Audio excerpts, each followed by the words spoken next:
In Midsummer Vine, people trying to ruin a local winery are being murdered. Can Barnaby and Nelson uncork a killer? We're talking a mother's love. The history of wine. And is Nelson bad with women? This episode of. Welcome to Midsummer.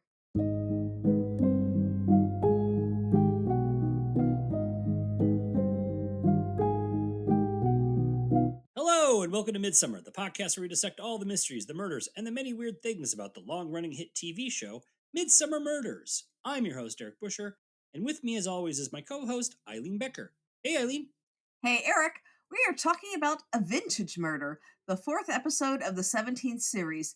It originally aired on February 18th, 2015. It was directed by Nick Laughlin and written by Lisa Holdsworth. Let's check out the bouquet. Spoiler warning, we will be discussing the events of this episode, including the identity of the murderer. So if you haven't watched it yet and don't want to know who done it, pause this and go watch it. We'll still be here when you get back. Now, I know you've all had a chance to taste the wine, but I thought I'd invite one of the most refined and respected palates in the business, Miss Nadia Simons.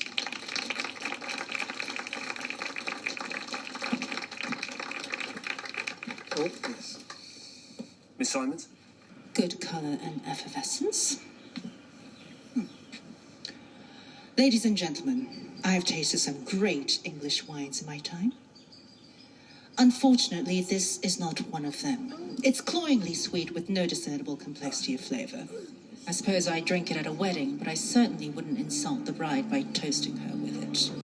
We opened in the village of Midsummer Vine at a local winery owned by William Carnarvon. He's having a wine tasting to celebrate the launch of a new sparkling wine. In attendance is his wife Diana, their son Brian, Diana's mom Matilda Stowe, local hotel owner Louis Paynton, and his son Kevin, who works at the winery. Famed wine critic Nadia Simons comes to give her opinion on the wine on stage, and William is surprised when she pans it. All of a sudden, multiple guests begin collapsing. The police show up and begin investigating. This seems like deliberate poisoning, the latest in a series of incidents of vandalizing the winery. Carnarvons bought the winery 15 years ago, and they had a hit with their first wine, but it's been a dry few years. Get it? Get it? Because it's like dry wine. Get it? Ha ha ha ha. Laugh like you mean it. But it's been a dry few years, and the new sparkling wine was supposed to be their next big hit. They also have an enemy with the village Farmers' Wives Associations, led by Elspeth Rice, who have long campaigned for the winery's closure. There has been some slashed tires, some broken windows, but the poisoning is a real escalation. Coroner Kate Wilding says the poison used was metaldehyde, often found in slug pellets. The dosage made a number of guests, including Matilda, sick, but it was sheer luck nobody died. Since not everyone got sick, the poison clearly wasn't in the wine, but on a set of glasses that was borrowed from the hotel that Peyton owns. Nelson goes there to look around as Lewis kicks Nadia out of the hotel bar. Peyton tells Nelson that he inherited the hotel from his family, as well as all their debts, but he's managed to get ahead of them, in no small thanks to the vineyard, which has sent a lot of business his way. Nelson finds a half-empty jar of slug pellets in the hotel greenhouse. Barnaby goes to the FWA's meeting, where Rice is leading a vote to get the winery's license pulled by the council. The dissenting vote is Kevin, who says the owners were not to blame. Is Kevin allowed? Is he a farmer's wife? Barnaby tells them it was an intentional poisoning. Rice claims the winery has a negative effect on the community, even diverting water away from the local pond, which is causing it to shrink. She also claims they are to blame for the death of a child, Jessica Taylor, whose father, Roger Taylor, comes in and says that Nadia is clearly drunk and attempting to drive. Barnaby goes outside and finds Nadia taking her keys away from her, so she grabs her wine bottles and calls someone to come get her. In the dark, she sits down at a nearby bench and starts chugging her wine. When she sees who she assumes is her ride approaching, she stands up, but the car hits her, knocking her out. She is then taken to the winery, where she is put in the fermenting room and suffocated when the vents are shut down and carbon dioxide fills the room.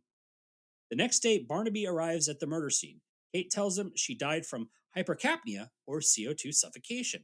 Looks like her last call was to Diana, who never responded because she was at the hospital with William and her mom. They check out Nadia's room at the hotel, which the vineyard is paying for despite their own financial straits and that grade A terrible review.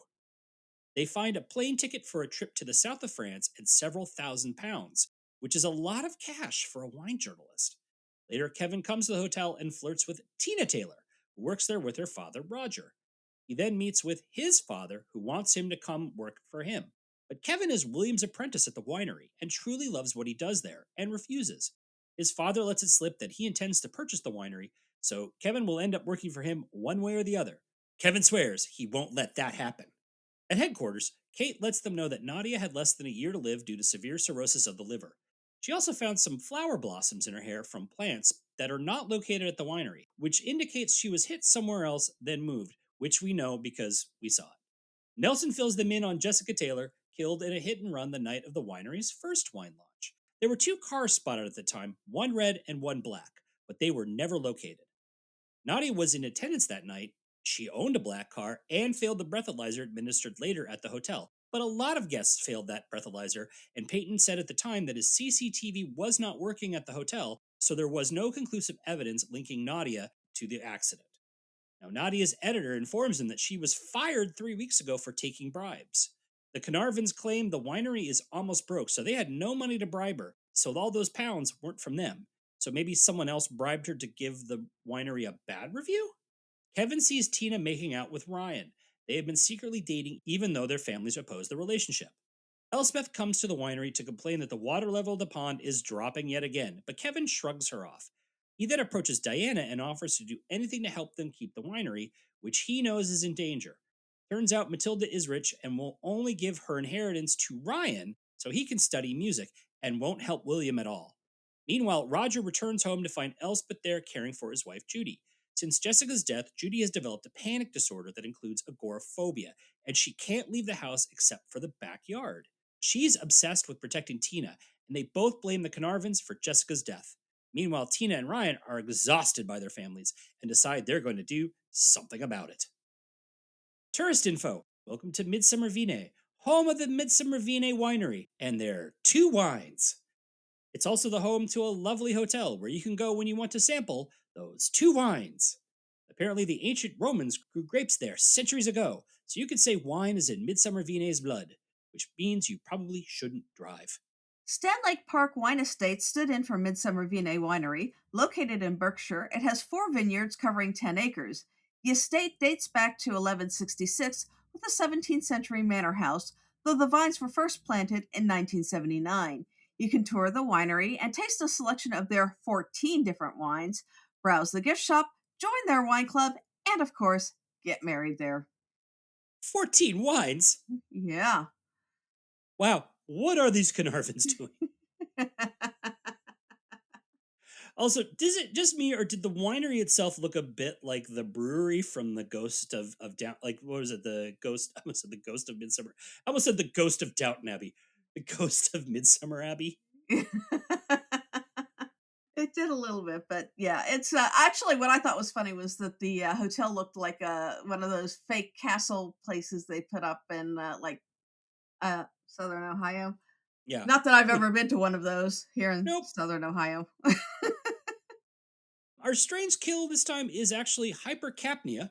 So we see Nadia hit by a car, really more of a love tap, because she's probably so soused that she just like boink. Yeah. Then we see her dragged from the car in that weird POV shot, which was more confusing than anything, right? Mm-hmm. Like it just was like I was like, what is going on? It made no. It just like I don't understand this.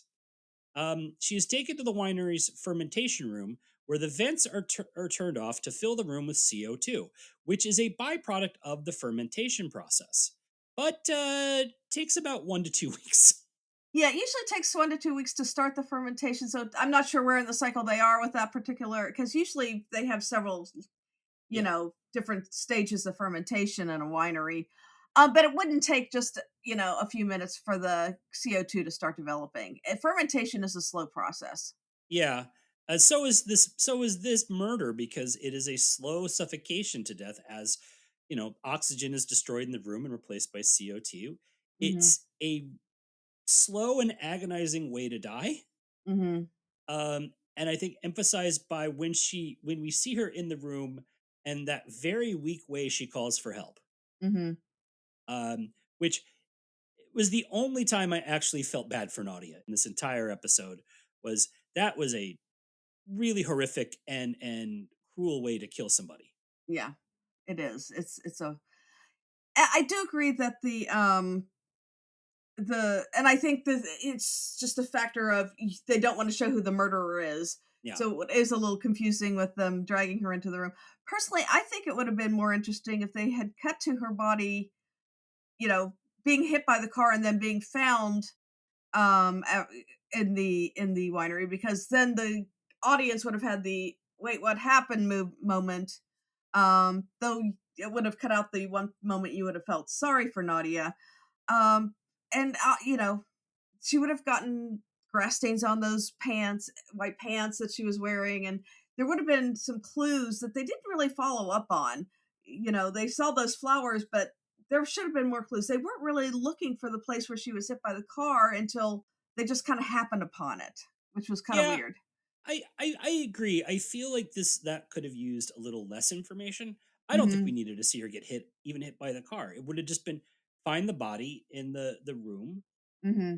Would have been at least a little bit more interesting. I think it some of the mystery was taken out of this episode by us seeing how she was killed. Yeah, I agree. This episode centers a lot around wine. Uh, and my question was: Is England a good place to make wine? Yeah, and I'll get into that in the history corner, but yeah, the Romans did grow wine there. Yeah. And their wine and the English wine business has grown apparently 776% in the last 20 years. Yeah.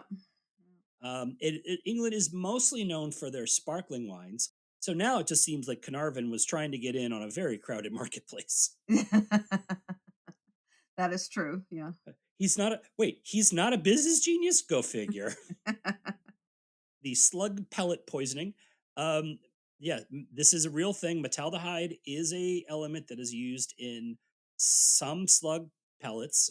It is incredibly toxic to pets and animals, and has actually been the subject to a number of bans in the UK over the years. So they're putting a very toxic slug pellet on the property ground. So I hope that hotel is not pet friendly. But apparently, you can use iron phosphate in slug pellets as an alternative, and it's much safer. Oh, that's good. Always better to use the safer alternative. Yes. We only get Nadia in the first half. Hmm. She's a crooked wine expert. Did you know there was such a thing? Hmm. Yeah. You know, her character is pretty one dimensional. She is Yeah. just all about money and wine, from Yeah. her fancy tastes and her portable wine kit. I love the portable wine kit. Did you get one?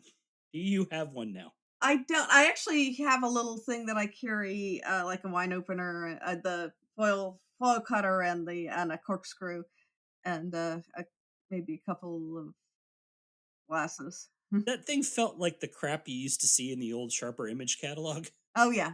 Oh yeah. But you see them a lot in wine shops and stuff like that. Yeah. Yeah. So Nadia, we find out, has cirrhosis of the liver and has Mhm. less than a year to live.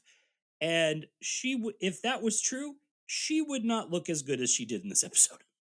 That is true, and she did look good. Yes. And that judging outfit she wore was that yeah, black and white dress with the pink purse and Mhm. pumps. That was an outfit. The liver would have, like her skin and everything Mm, would look much like yellow. Mm, yellow. She would look much worse. She would not be able to. First of all, she would not be able to, like, drinking that much wine would probably just kill her in anyways. mhm. It's a nasty way to die. And so I just thought it was like a weird extra detail, like you didn't need that at all. Yeah. It was more of like a, you shouldn't drink this much wine and here's why. Yeah. And the thing is that wine tasters tend not to drink the wine. I mean, they taste the wine, but they tend not to swallow it. So they don't get drunk on it because they have learned how to drink the wine and taste a lot of wines without getting drunk. That's part of the job. So, the whole, when Barnaby says it's kind of a cliche, it's really not. It's very, very rare for a wine expert to get drunk. An alcoholic wine expert is not useful. Yeah. And the cirrhosis thing had absolutely nothing to do with anything else. It's just, well, we Yeah. found this out. It had no point to the plot. It added nothing to the character. It Yeah. really just felt more of like, and that's why you don't drink alcohol, kids. Also, I really enjoy this actress. I've seen her in a bunch of other stuff. Mhm. Um, Not the best drunk acting I've ever seen. Drunk acting is a very, very hard thing. It is, yeah. Hers was very over. In an episode, there was actually a lot of decent acting and a lot Yeah. of decent subtle acting. Mhm. Um, Her that drunk bit was way a little too over the top for me. Mhm. And to be honest, I don't think they needed to really make it that way. Yeah. No, Yeah. no. All right. So, do you want to take us through the history of wine? Sure. Have we not done this before? I feel like there was. We did the history of wine theft and wine fraud. Okay. Yeah. Oh, did we save it for this episode? We saved the history of wine for this I episode. really hope they don't do a third wine episode because then we're screwed. Oh, I can go down a few more rabbit holes on No, wine. you don't have to. You don't have to. No, we're good. We're good. All right, take it away. Eileen's History Corner. All right. Humans discovered fermentation over 13,000 years ago, probably first with food that was stored, forgotten, and rediscovered after yeast and bacteria had started to grow, and then somebody ate it. Beer was first fermented and brewed in the area around Israel, while in China, rice, honey, and fruit was fermented and stored in earthenware jars around 7000 BCE. Wine made from fermented grapes dates back to at least 6000 BCE, with the earliest traces found in the area of Tbilisi, Georgia. The earliest known winery dates from around 4100 BCE in nearby Armenia, and seeds there have been identified as Vitis vinifera, the oldest known grapeseed, whose countless cultivars are still used today in varieties of wine as well as in table grapes and raisins. Varietals include Cabernet Sauvignon, Gamay, Lambrusco, Malbec, Merlot, Petit Verdot, Pinot Noir, Syrah, and Tempranillo in red, and Chardonnay, Chenin Blanc, Gewürztraminer, Muscat, Pinot Grigio, Prosecco, Riesling, Sauvignon Blanc, and Viognier in white. That's all. You had all of that this weekend, right? I may have had it all last weekend. No, I mean, that's a lot of very, very different types of wines. I believe in you. You can do it. The Caucasus region is considered the birthplace of wine. Wine and winemaking subsequently spread throughout the Mediterranean cultures, notably due to the Phoenicians and the Greeks. It was well known in Egypt, and King Tutankhamun's tomb contained 5 clay amphoras with the residue of a white wine. The only recipe to survive from the Phoenician colony of Carthage was for a raisin wine that was popular at the time. Wine was very different then and was always mixed with water. Homer mentions 20 parts of water to 1 part wine in the Odyssey. The Romans further increased the scale of wine production and the wine trade, using specialized clay pots called dolia, which were used to store, ferment, and age wines. The dolia were coated with pitch on the inside and buried up to their mouths and sealed with lids. A similar process is still used in Georgia. Roman wines weren't separated into red and white, but ranged from white to yellow and gold, amber, brown, red, and black. Wines were somewhat spicy, according to a 2024 article in the Smithsonian Magazine, with the aroma of toasted bread, apples, roasted walnuts, and curry. Cheap wine served to the lower classes was almost a vinegar, but sweeter table wines were available to the upper classes. Drunkenness became a problem at times in ancient Rome. While Herodotus reported that the Mesopotamians used barrels made of palm wood to transport wine, it's unknown how often use was used for fermentation and transportation as wood is perishable. But as the Roman Empire expanded north into Gaul, the earthenware jar was replaced by the oaken barrel. This improved the taste of the wine by softening it. The glass bottle was later invented by the Syrians. The Romans also introduced winemaking to Great Britain, as was during the time of the Roman warm period. As with many wines of the period, spices, herbs, honey, and other flavors were added along with the water. The intoxicating effects of wine have long had religious associations. Dionysus was the Greek god of winemaking, religious ecstasy, and ritual madness.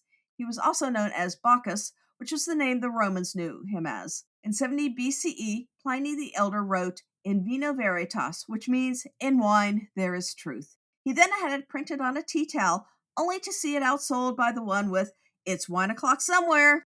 Wine is mentioned numerous times in the Bible and was an important part of cultural and religious practices. It was also the first recorded miracle of Jesus when he turned water into wine at the wedding at Cana. Wine is also an important part of the communion rite in the Catholic Mass, a ritual reenactment of the Last Supper. It was this use that led to vineyards being associated with monks in medieval Europe.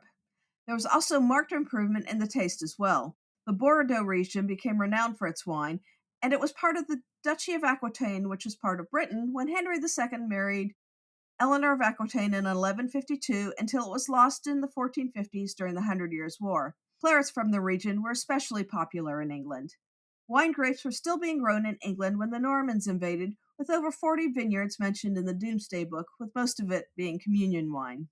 In the southern regions of Europe, which had a better climate for vineyards, wine was the beverage of choice for all classes, while in northern Europe it was mainly the upper classes who drank it, as beer was more commonly drunk by the lower classes. Mead, also called honey wine and with a longer history than grape wine, was also popular in northern Europe. Winemaking was almost immediately imported to the New World, especially by the Spanish conquistadors, who planted what came to be known as the mission grape at their missions for use in communion. Vineyards were established in Mexico by 1530 and in Peru and Chile soon after. In the 1670s, Jesuit missionaries began planting vines in California. The famed wine regions of Napa and Sonoma valleys were established in the 1850s.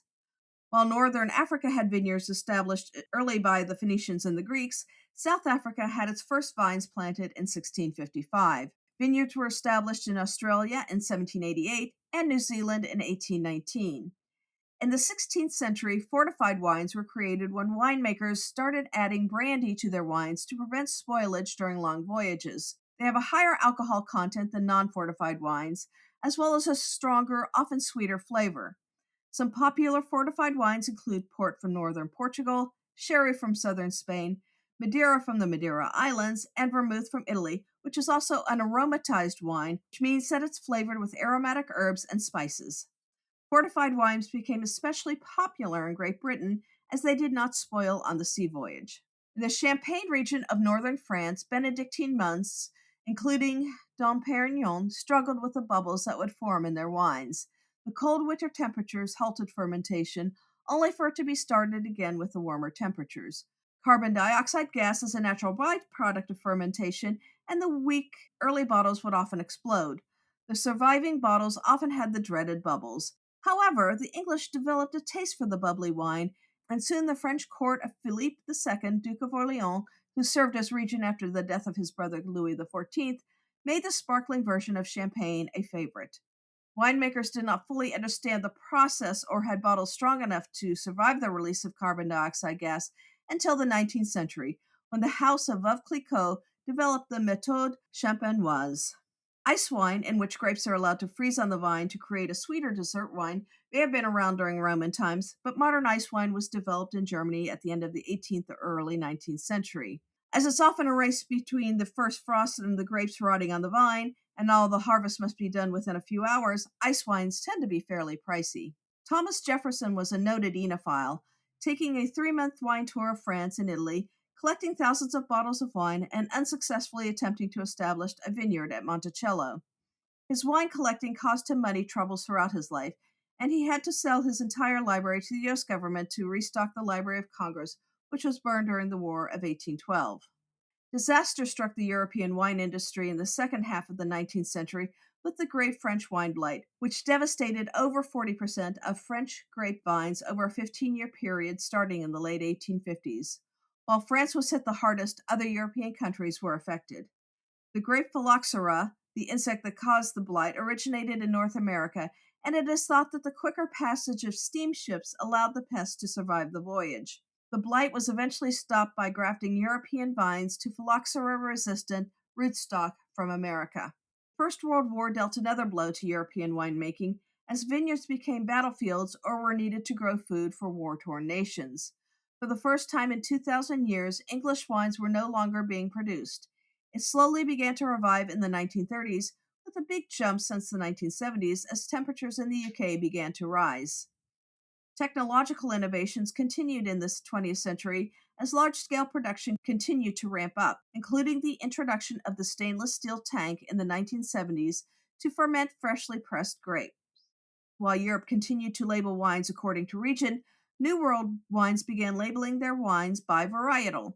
In 1976, the Judgment of Paris, a blind wine tasting by leading French wine experts, raised the profile of California wines as they won first place in both red and white categories. While the French press ignored or downplayed the results, vintners outside of France were heartened by the results. The growth in sales in the US had grown quite a bit since the 1960s, with a big jump in the sales of table wines, which are regular still wine, after the Judgment of Paris.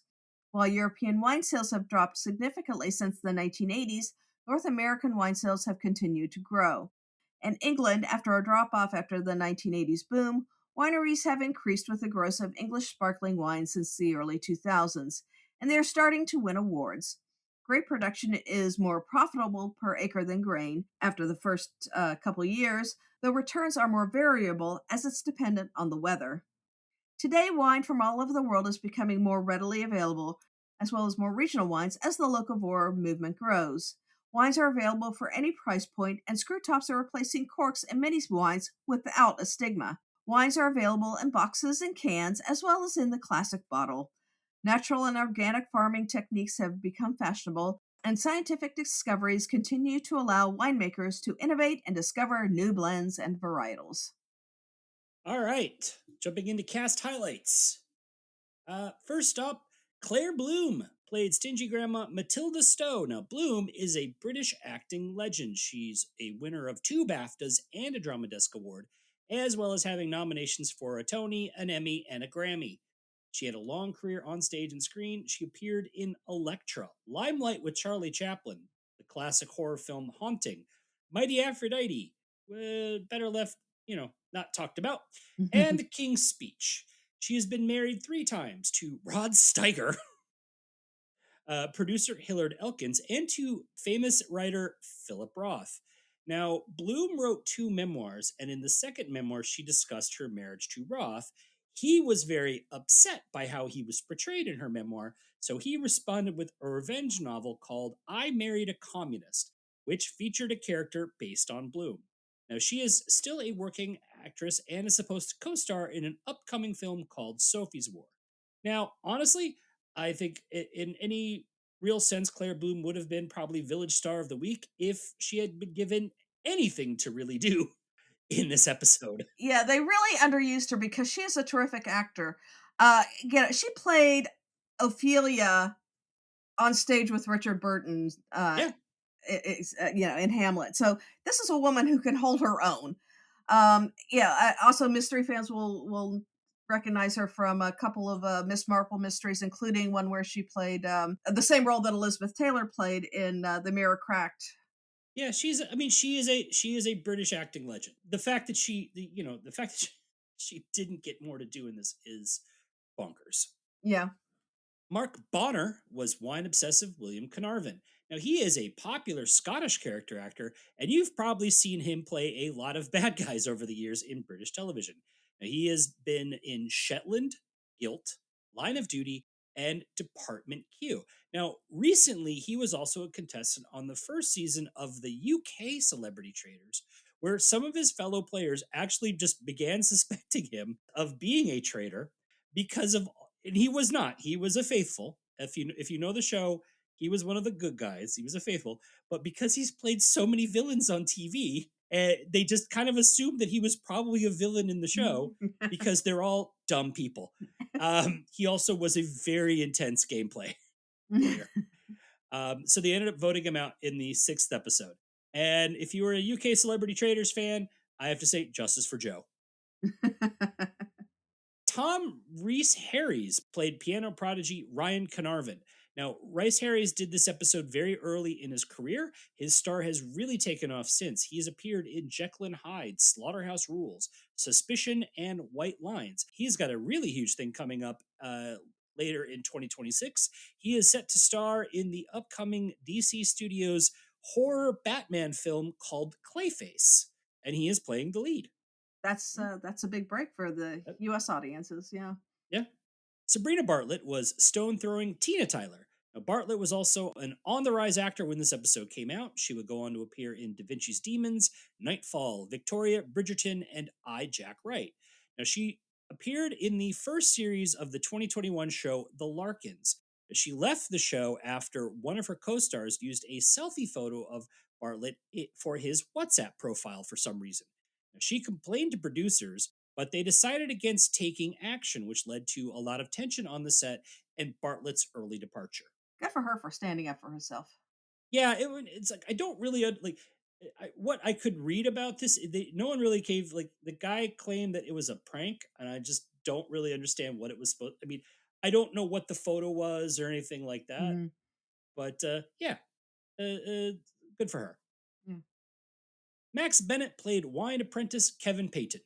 Bennett has appeared in Anna Karenina, Poldark, The Hollow Crown, and The Gentleman. And in 2014, he played the lead in a stage production of a little play called "'Tis a Pity, She's a Whore." Never heard of it. Never heard of it. Lloyd Owen was Couldn't Fly Lewis Payton. Now, he played Indiana Jones's father in the Young Indiana Jones Chronicles, if you remember that show. Yeah. And he's appeared in Monarch of the Glen, Mrs. Potter, and most recently, The Lord of the Rings, The Rings of Power. Wayne Foskett played grieving father Roger Tyler. Now, he's appeared in Game of Thrones, Chancer, Still Life, and Lightfields. Selena Griffiths played wine-hating Elspeth Rice. Nothing to do with the current hit CBS show Elspeth. She is the daughter of actress Annette Crosby. Crosby has also appeared on Midsomer. We haven't done that episode yet. Nope, not yet. Griffiths was in Benidorm, Cranford, Being Human, and most recently in the show Rivals. Jay Jacobs was flirting with Nelson PC Carolyn Flory. She played Donna Jackson on the long-running medical show Holby City, appearing off and on that show for over 10 years. She also played the character on the Holby City spin-off Casualty. Now, most recently, she appeared in the film Bad Apples. Naoko Mori played alcoholic wine critic Nadia Simons. She appeared in Ab Fab, Spice World, and Mamma Mia, Here We Go Again. But nerds are going to know her best for playing the character Toshiko Sato in the Doctor Who spin-off Torchwood. She also voices the character Yuki Yoshida in the cartoon The Amazing World of Gumball. Amalia Vitale played new nanny Ida Romano. Now, Vitale has appeared in Making It, Will of the TV show, Big Mood, and Beyond Paradise. For our return visitors, Ruth Gemmell played anti-wine mom Diana Carnarvon.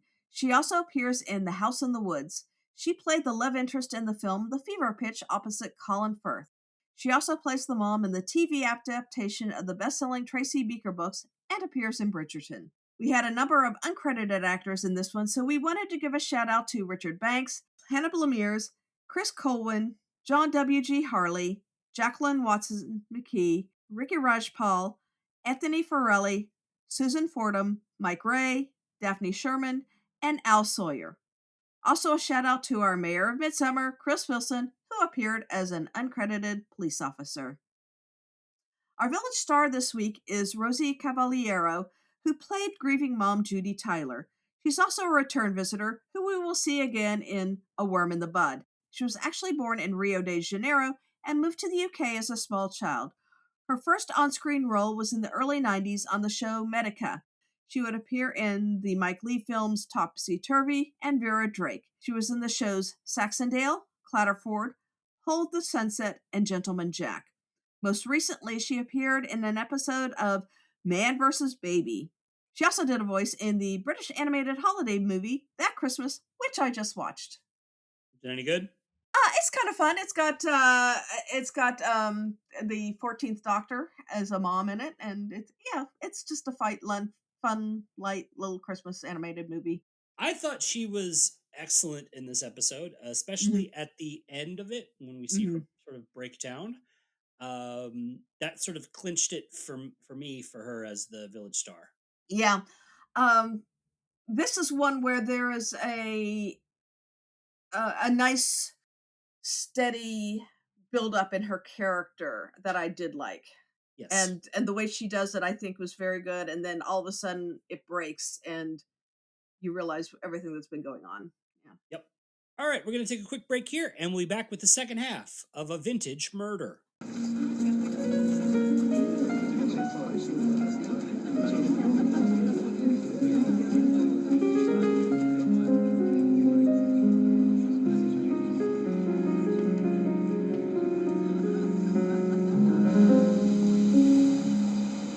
And we're back.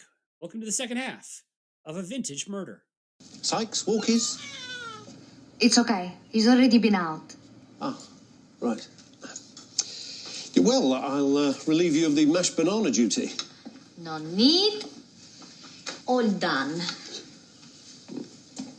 Well, then, we'll just have to have a bit of a cuddle. Oh, actually, it's unstructured playtime, not cuddle time. William Carnarvon meets with Lewis Payton, who offers to buy the vineyard. However, his offer isn't even half of what William owes, so he rejects it and tells Payton to also, hey, stay away from my wife. Payton then says he's just going to buy the vineyard when they end up declaring bankruptcy, and also implies he's probably going to take his wife too. Class act. Really classy. Payton then yells at Roger and tells him that Tina is still seeing Ryan, which is true, and they plan to run away together. Later on, Payton gets a call from one of the rooms, and when he goes up to speak to whoever called him, he is pushed over the balcony. Nelson arrives just in time to see Payton's death twitch. The hotel's CCTV has been destroyed, so there's no footage of the murder. They also look at Payton's computer and see lots of photos of Diana as a screensaver, which is not creepy at all. Not at all. Matilda explains that Payton had a thing for her daughter. No! But Diana does truly love William. However, the marriage is strained because the vineyard is William's dream, not hers, and Diana might have spent some time with Payton because of it doing something. She also says that Kevin hated his dad. Matilda is real helpful. Now, the detectives believe Roger is a viable suspect based on the incident with Payton, as well as the rumors that Nadia killed Jessica. Judy used to do the books at the vineyard, so he would be familiar with the fermenting room. They find him trying to do some gardening at the bench where Jessica was killed, and the same one we saw Nadia sitting on. Barnaby recognizes the flowers from Nadia's hair. Roger doesn't seem that upset over his boss's death, but claims he wasn't too disturbed by being yelled at. They find Nadia's wine bottles in the trash next to the bench outside Tyler's home, proving to Barnaby that this is the spot she was hit. The Carnarvons say the lowball offer was just business and that Diana never reciprocated Payton's feelings. Kevin seems shocked to realize he is now the owner of the hotel. He offers to become partners with William to save the winery, but William rejects the offer out of misplaced pride. Tina packs up and runs off to meet with Ryan at the dock of the pond. As she waits for him, she throws a rock into the pond and it hits something metal. But before she can investigate, someone kidnaps her. Ryan shows up and wonders where she is. So he goes over to the Tylers, where Judy believes Tina has run off. Roger tells her she's just at a training course in Brighton. But when Ryan shows up looking for Tina, Roger throws him out. He goes back to the pond where he gets a text from Tina saying it's over. But then he finds her backpack in the bushes. So he does the sensible thing and calls the police, who head to the pond looking for clues, where divers find a submerged car, probably the one involved in Jessica's hit and run. While they continue to look for Tina, Nelson uncovers that the vineyard filed for bankruptcy protection over a month ago, but then it was rescinded after William announced the new sparkling wine. It looks like someone might have been trying to make the winery insolvent, and Diana's name is on the bankruptcy application. She admits that she and Payton have been trying to bankrupt the business because she wanted William to give it up before he dragged down Ryan. She poisoned the glasses, but says she only thought people would get queasy. Payton was only too happy to help, but couldn't stop himself from trying to get one over on William with that lowball deal, and that actually was too much for Diana. Matilda tells William he will never get control of Ryan's trust, but then William threatens to sue for control. Someone opens all the floodgates on the wine tanks, causing all the wine to come flowing out, as well as causing Tina, who is tied up underneath the tanks, to drown. They triangulate Tina's breakup text as coming from the vineyard, and Barnaby orders the Tylers to be brought up there. They get there and see all the wine coming out a door. They break it down and manage to free Tina, and it is revealed that Matilda was the one releasing the wine. But she doesn't seem to have known that Tina was locked up beneath the tanks. Barnaby then realizes that Kevin abducted Tina, and Kevin says he was just trying to break up her and Ryan and did not know this would happen. Tina says she will never see Ryan again for some reason, and Elspeth and Judy continue to blame the Carnarvons. But Barnaby then says that Kevin clearly did it for Judy, that she has always been manipulating him and the FWA because who doesn't want to help a victim? He then reveals that they found the vehicle that killed Jessica in the lake and have traced it to Elspeth. She admits to the accident and tried to cover it up by sinking the car, hence her preoccupation with the pond's water levels. But Judy rejects this and needs it to be Nadia because otherwise she has killed two innocent people. She then reveals that when she saw Nadia sitting on her daughter's bench, she went into a rage. Turns out she had been secretly working for months to leave the house and drive to the bench.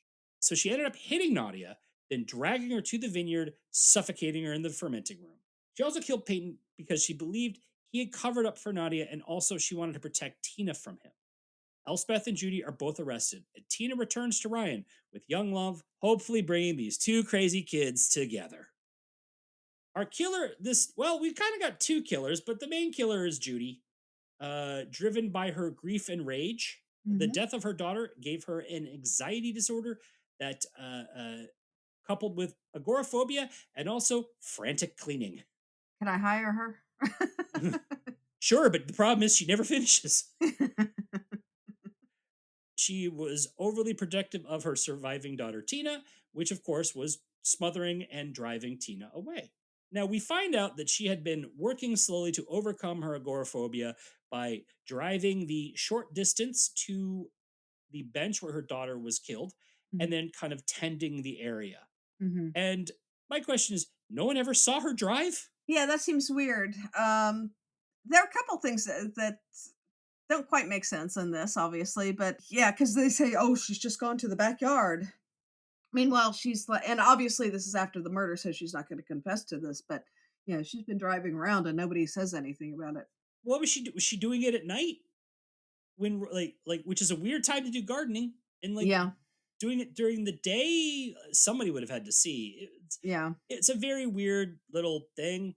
I also thought that the weird POV for both murders was like we see, I guess, her perspective as she's murdering Peyton. But Hmm. what the heck is she hiding behind? Yeah.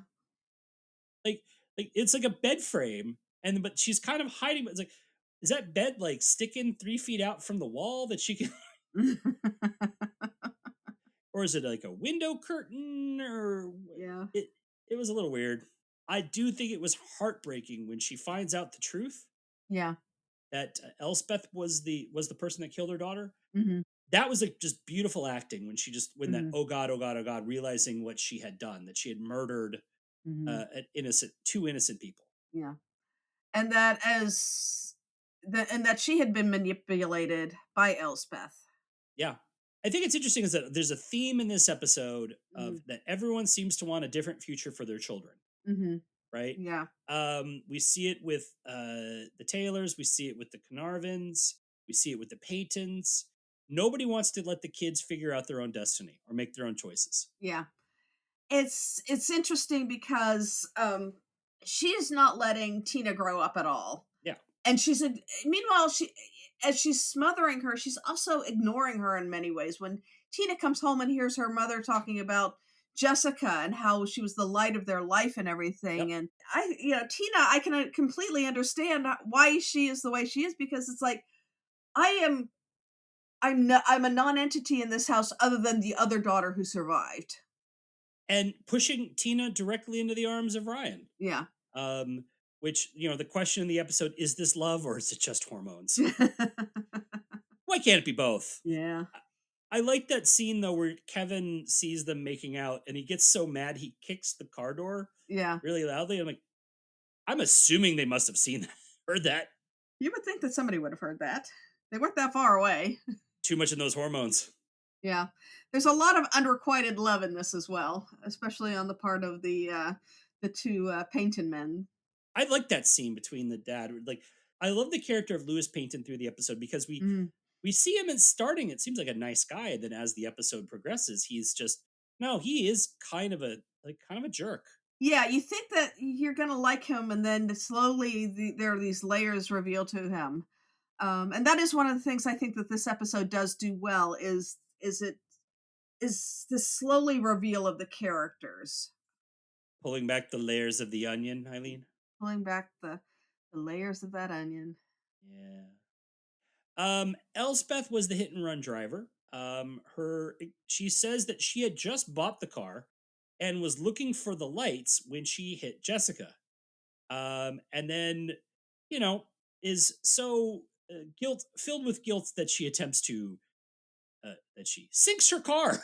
Yeah, taking the plates off, covering it up, trying to close the winery, who had Yeah. nothing to do with it. I kind of thought that was like, they didn't really touch on that a lot.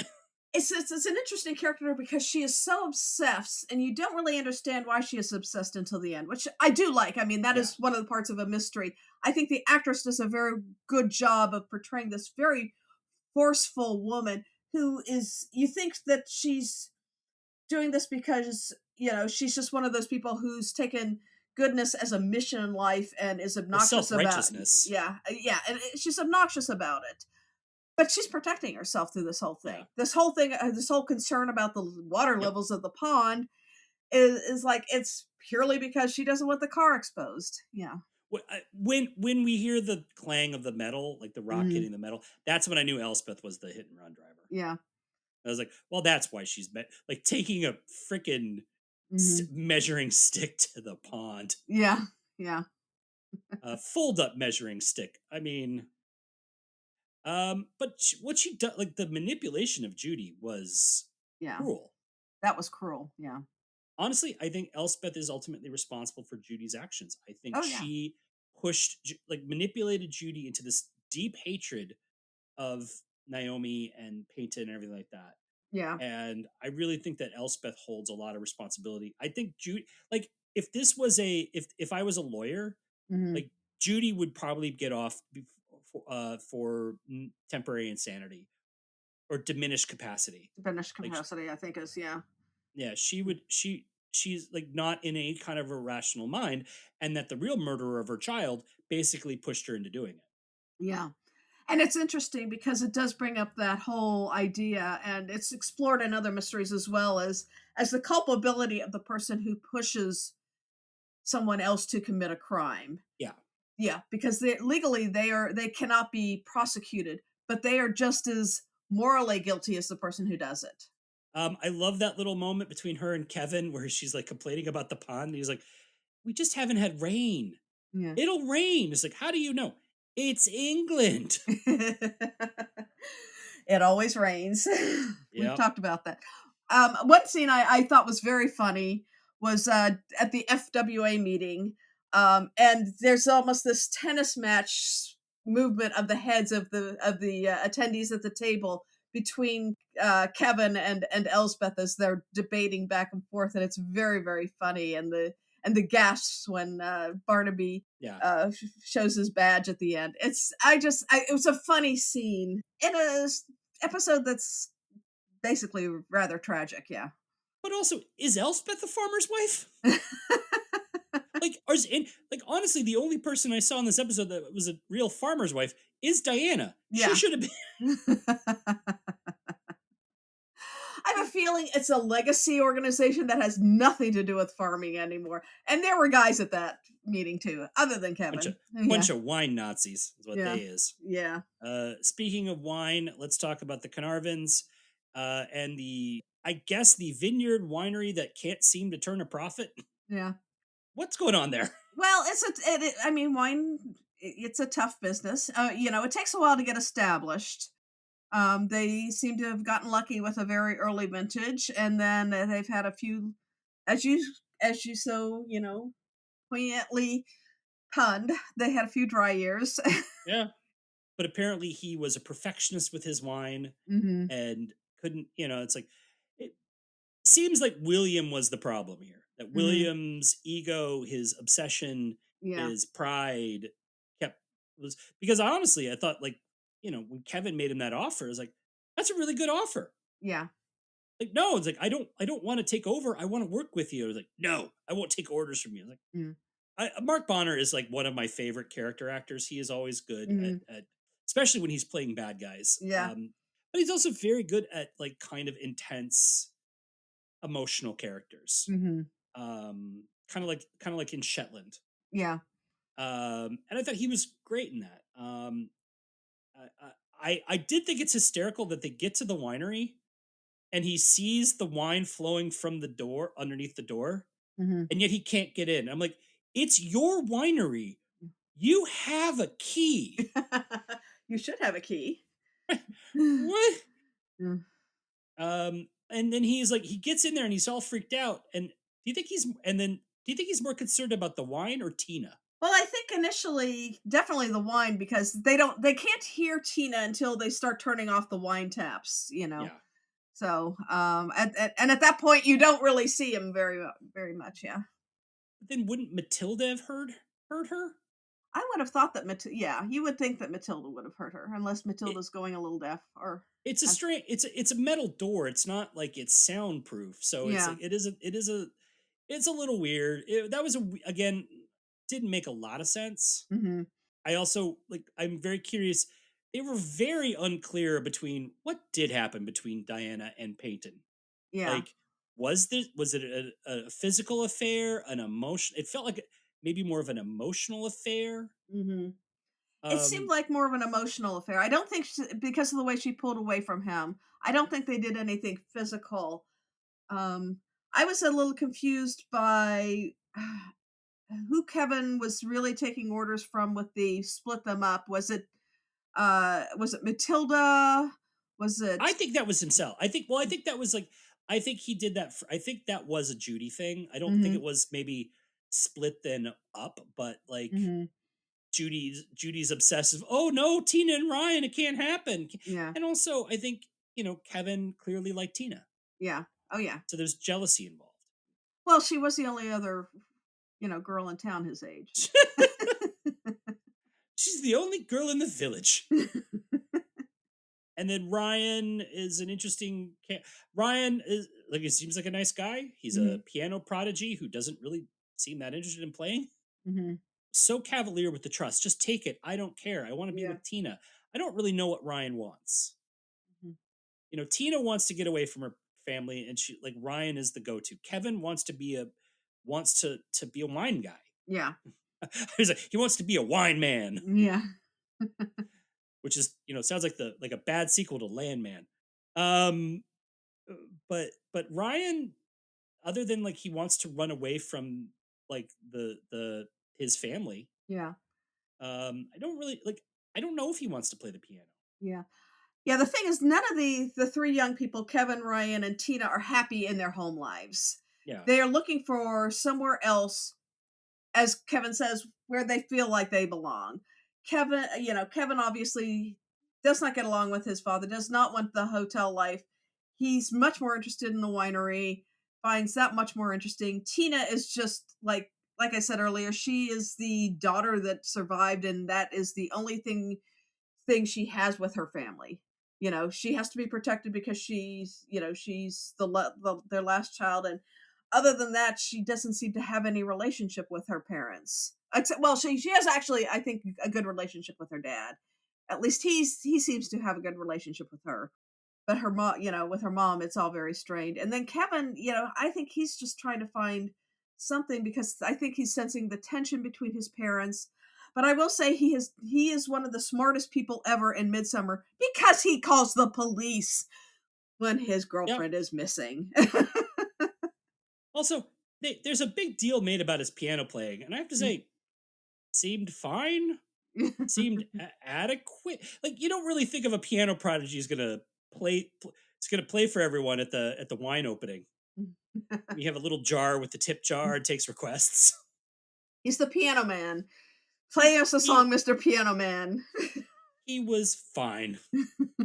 Well, it was his parents' winery. He had to do it. Corner kind of crosses over into detective work because there is a huge subplot Mhm, about the Kate and Nelson in this mhm, episode. Not in their sexual tension, because apparently, as we will later learn, Kate runs off to be with Jones. mhm, But that they have a friendship, that Nelson is her tenant and they've developed a bond where they spend their nights watching TV and eating takeout, mhm. which honestly sounds amazing. Yeah, I was gonna say it's actually a very nice friendship. And I understand that Kate is like, he needs to have other things other than me as a life. But it's a nice friendship, and but they eat spaghetti like children. She's concerned that she has domesticated him because she sees Nelson talking to PC Flurry. Mhm. Flurry clearly thinks Nelson is hot. Mhm. And she watches them say their first names to each other, Mhm. and like, well, that's clearly a sign. Yeah. And I'm just kind of like, Nelson's an attractive dude. Oh yeah. He's an objectively attractive dude. Very objectively Women are attractive. probably he doesn't seem to understand when women are making googly eyes at him. I'm not the world's most handsome man, and I know I know when someone actually thinks I'm attractive. And yeah, no, and Officer Flurry is very attractive as well. She cleaned up nice when they actually did go on a date at the end. Yeah, she was pretty hot. We never see her again though. No, Hmm. no, probably because Nelson just probably went out to dinner and you see how Nelson eats. Like a child. So, did you really have to put the napkin inside the shirt collar?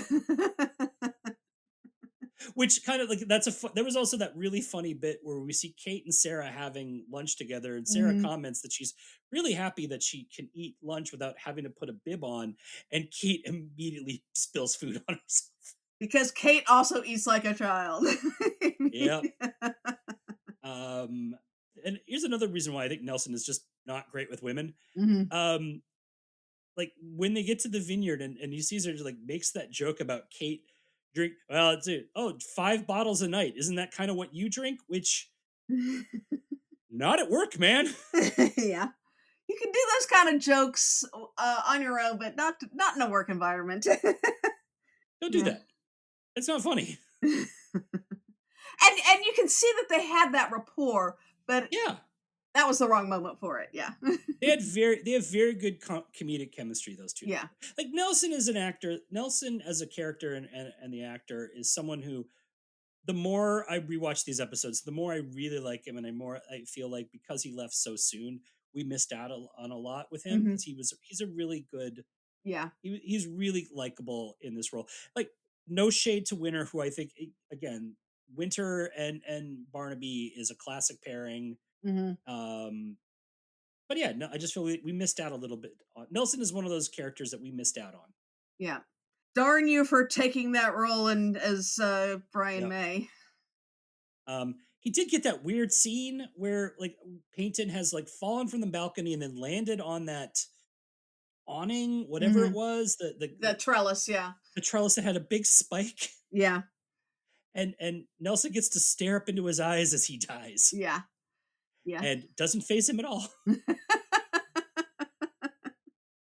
He's been in Midsomer too long. He's gotten jaded. That's the third guy I've seen. That's the third pair of eyes I've locked in on this week that they died. Call me the Angel of Death, Nelson.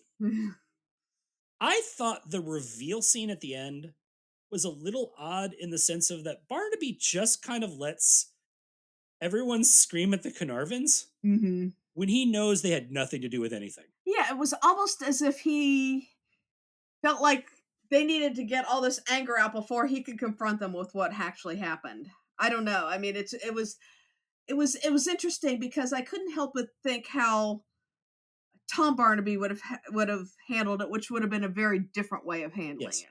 Well, John's a pot stirrer. Mm-hmm. All these Barnabys just love to release people from.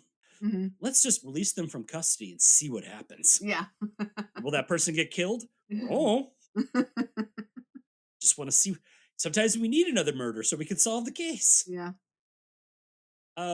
Also, so when the fermentation room has to be, they basically the CSI team can't even get in there because the CO2 levels have to basically drop down to a point where there's actually oxygen can get into the room, Mhm. right? Yeah. And so the first time the CSI team go in there, they have all their booties and the Mhm. outfit and all that stuff. And Barnaby and Nelson just walk right in after them with street clothes. Don't they contaminate the crime scene? They've contaminated a lot of crime scenes. I mean, those first few seasons, they didn't even have the booties. True, but that was also when the country doctor was also the coroner. Yeah. It, but no, I mean, it's legitimately like we see them come in after like they've kind of searched the area a little bit. Hmm. This is the first time I've seen them come in where they literally are just like right behind Kate and the crew. Yeah. I'm like, Kate should have been like, no, no, no, Yeah. no, no, no. Well, Fleur wouldn't have put up with that. Fleur would have smacked him in the face. Yeah. Home life. So we didn't really talk about it because it was really not essential to the plot whatsoever. No. But the home life in this episode is we meet Ida Romano for the first and last time. Yeah. She is the nanny that they have hired, or the help, I Yeah. guess, to Au pair, whatever you want to call yeah, it. Yeah. to help out around the house, to take care of Betty. I guess she's like with Romano. I guess maybe Italian, but the accent sounded a little more Eastern European. Yeah. It's not. Yeah. I thought she said was Italian, but yeah, who knows? The accent I think would be classified as vague European. Yeah. Not English. No. She not only takes care of the child, she handles all the cleaning and the cooking, and basically kind of leaves the Barnabys with nothing to do, Hmm. which clearly made John out of place and feel a little obsolete. Yeah.